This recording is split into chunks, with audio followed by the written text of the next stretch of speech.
The other part of it is where I have to blame my colleagues in the economics profession.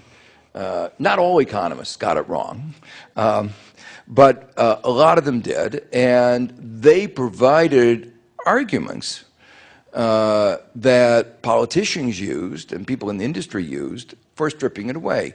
And the basic argument was a very simple one. It's a variant of Adam Smith that markets, unfettered markets, always lead to efficient outcomes.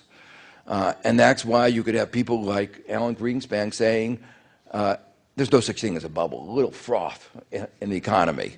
And the result of that gave, you might say, succor to those who didn't want to engage in regulation. So you both stripped away regulation and you appointed people who didn't believe in regulation, and they could feel good because they were just doing what they said economic theory said you ought to be doing.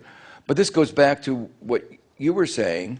The theories that said that markets work perfectly were all based on very simplistic models of perfect competition, perfect markets, and perfect information.